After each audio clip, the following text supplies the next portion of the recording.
Hello, कैसे हैं आप लोग? पढ़ाई अच्छी चल रही है?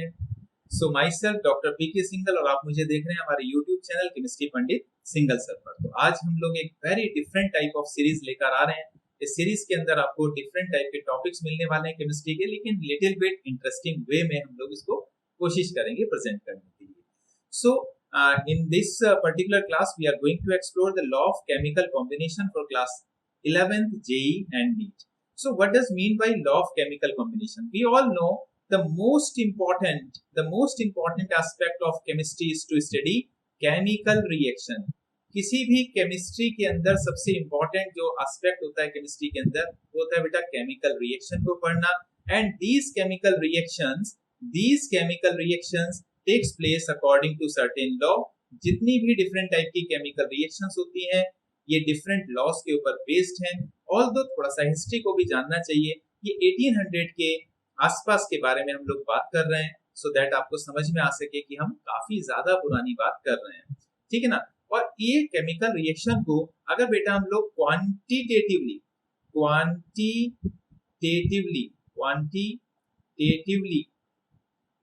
समझना चाह रहे हैं, क्वांटिटी के अकॉर्डिंग, यानी what is the weight of reactant, what is the weight of product और volume of reactant, volume of product, in this term अगर हम लोग को समझना है quantitatively, then we need this law of chemical combination, ठीक है ना।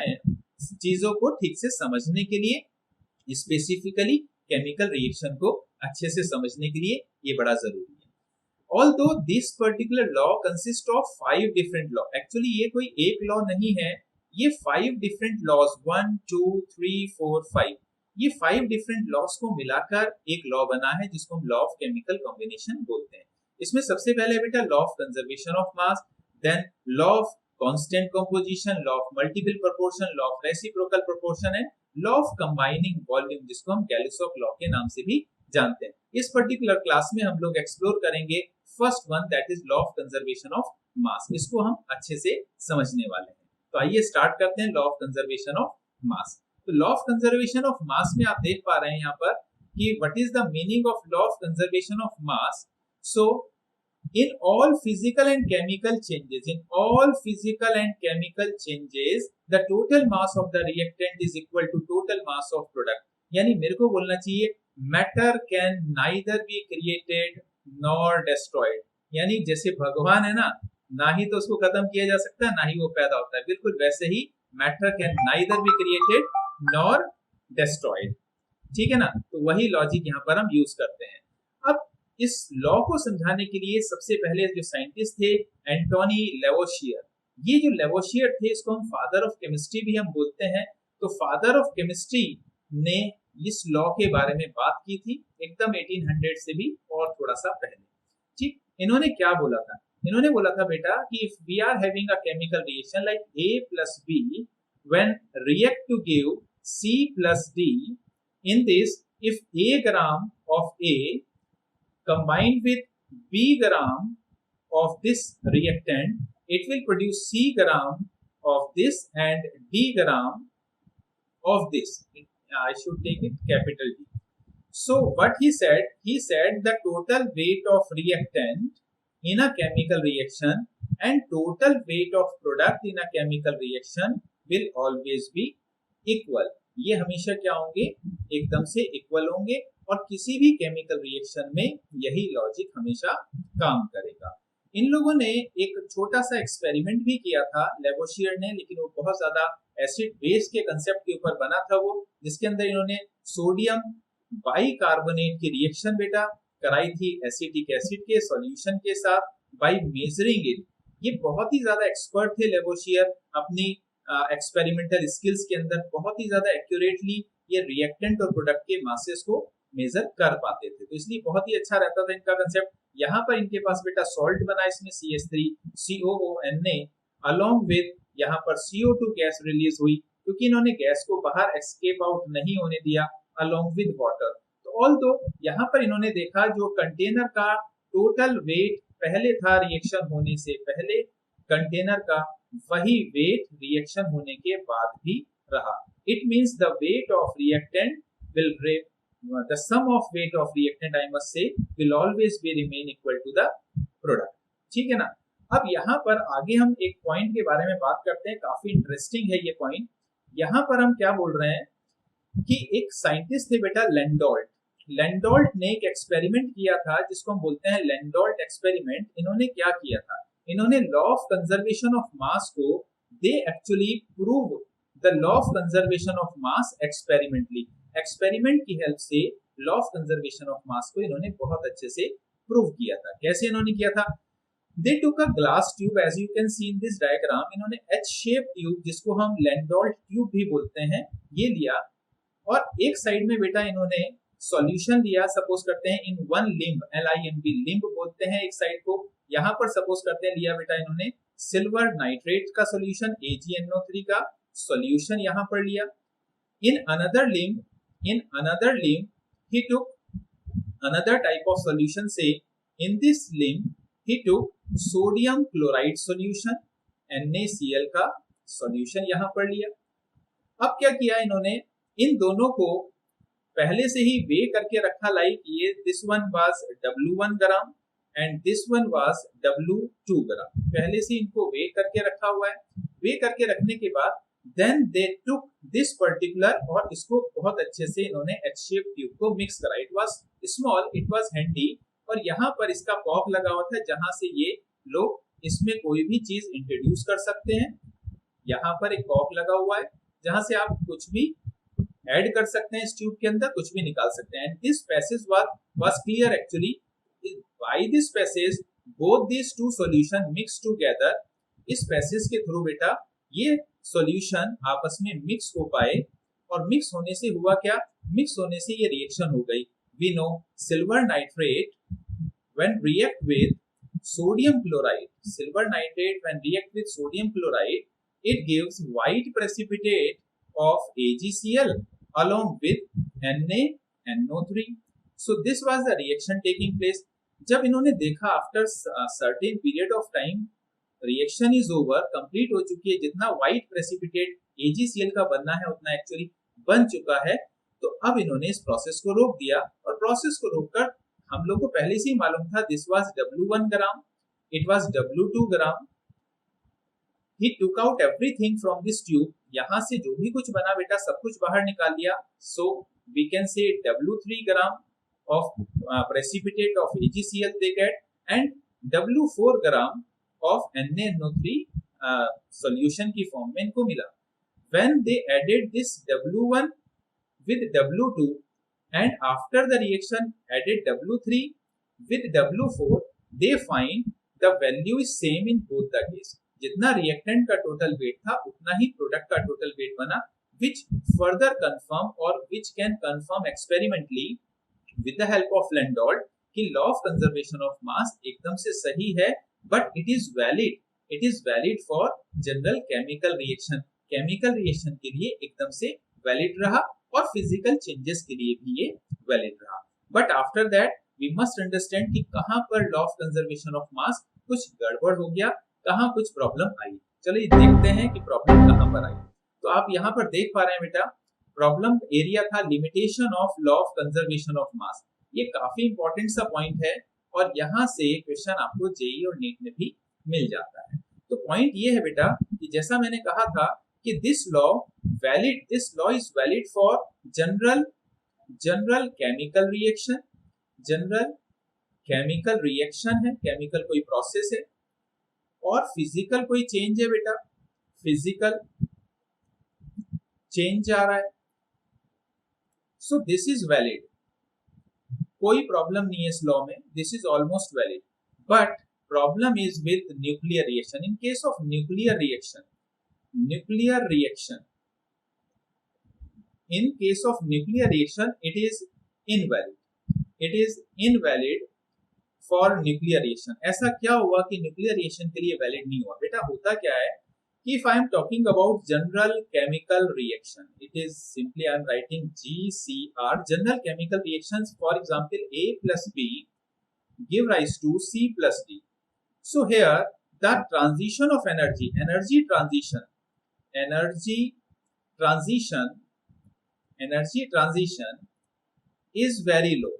is very low, energy transition यहाँ पर बहुत कम होता है, और एनर्जी का ट्रांजिशन इस केमिकल प्रोसेस या फिजिकल प्रोसेस में बहुत कम होता है, तो मास के ऊपर एक्चुअली कोई फर्क नहीं पड़ता है। That is why we normally say law of conservation of mass, mass remain conserve, mass change नहीं होता, मास सेम बना रहता है।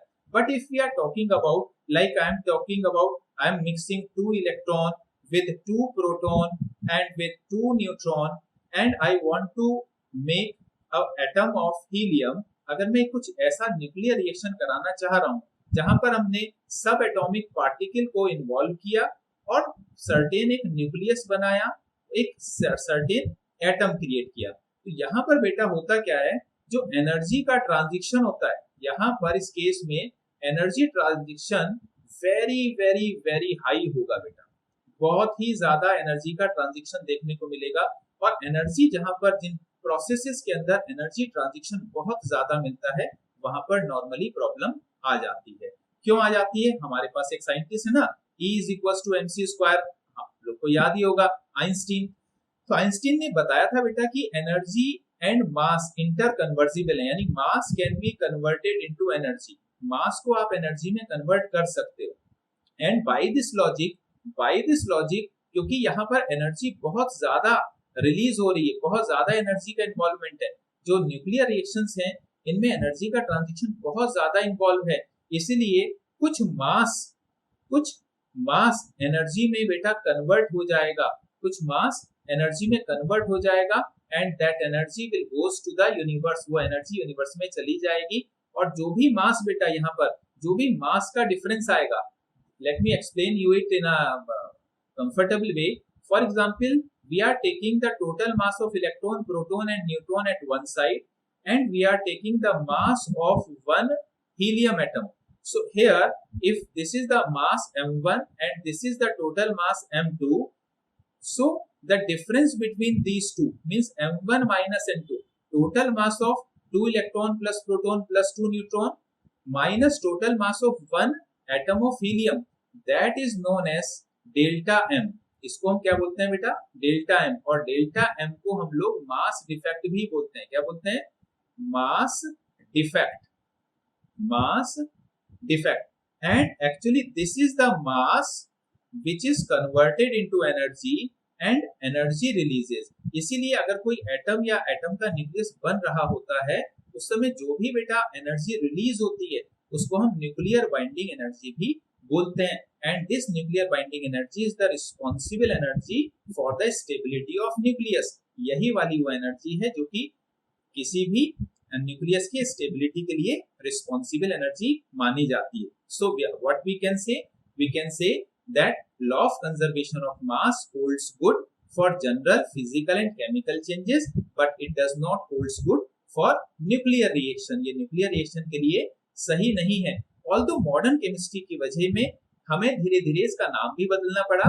आज की डेट में हम law of conservation of mass को law of conservation of mass and energy बोलते हैं बेटा, एंड एनर्जी बोलते हैं। यानी अभी नया नाम अगर आपसे कोई पूछेगा मॉडर्न केमिस्ट्री में तो you must tell the new name of this law is law of conservation of mass and energy, क्योंकि एक्चुअली एनर्जी को भी इन्वॉल्व करना जरूरी रहता है यहाँ पर।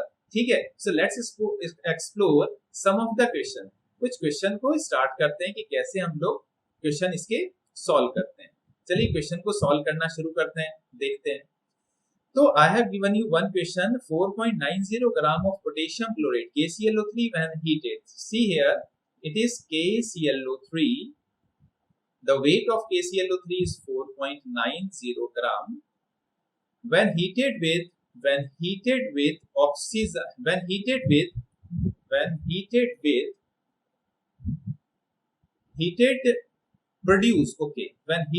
it produces, okay, tell me, तो पोटेशियम KClO3 को अगर हीट करते हैं it produces oxygen, okay, oxygen, and it produces KCl as a residue. So 1.92 gram oxygen and left behind 2.96 gram residue of KCl. Show that these results illustrate the law of conservation of mass. ये law को follow कर रहा है या नहीं कर रहा है? ओके, ये बेटा total weight of reactant, and if I would total O2 and KCl, I am not balancing this particular reaction because it is not needed. Why to balance unnecessary? I know the product, both the product as well as the reactant, so no need to balance the chemical reaction. It has no relevance now. So this is the total weight of product. It should be equal. ये दोनों आपस में एकदम बराबर होने चाहिए. Let's check. यहाँ पर हम टोटल करते हैं बेटा, ये आया 6 + 2 8, 9 2 18, 8 point. So it is coming beta 4.88 gram. So don't take quick decision. No, it is not equal. So we will say not, the law is not valid. No, you should not take quick decision.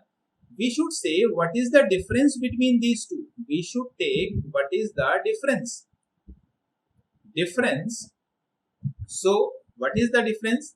4.90 minus 4.88. Let's see. So it is 2, it is 0.0. So the difference is 0.02. Beta, the difference is very low. Since the difference is very low. Difference क्या है? बहुत छोटा है. Difference is very low, which can be considered. इतना छोटे difference को बेटा हम एक्सपेरिमेंटल एरर बोलते हैं. एक्सपेरिमेंटल, ये एक्सपेरिमेंट करते हुए साइंटिस्ट से गड़बड़ हुई होगी, है ना. एक्सपेरिमेंटल एरर है ये, लॉ की गलती नहीं है. एक्सपेरिमेंटल एरर है, लॉ की गलती नहीं है, तो हम लोग बोलेंगे लॉ सही है. ये दोनों वैल्यू अप्रोक्सीमेटली इक्वल ही मानी जाएंगी, तो ये लॉ में कुछ प्रॉब्लम नहीं है. Law is valid. Okay, let's take another question of the category. एक और क्वेश्चन को हम लोग ट्राई करके देखते हैं. देखिए, one more question. What mass of silver nitrate will react with? Silver nitrate means AgNO3, silver nitrate, react with 5.85 gram of sodium chloride. Sodium chloride से रिएक्शन कर रहा है, वैल्यू में पुट अप करेंगे. To produce silver chloride means AgCl, obviously white precipitate, and silver sodium nitrate means NaNO3. So this is the reaction. ये reaction है हम लोग के सामने. अब देखते हैं क्या बोल रहे हैं. व्हाट मास, तो यहाँ पर हम लोगों ने बेटा x ग्राम सिल्वर नाइट्रेट को AgNO3 को ले लिया. सोडियम क्लोराइड के लिए वेट हम लोग को बता रहे हैं 5.85 gram. This is the weight of sodium chloride. And here AgCl का वेट बताया है 14.35 ग्राम. एंड हियर NaNO3 है बेटा यहाँ पर 8.5 ग्राम. So what you have to do? The total weight of the reactant should be equal to the total weight of the product. This logic you are going to use. So what we will do?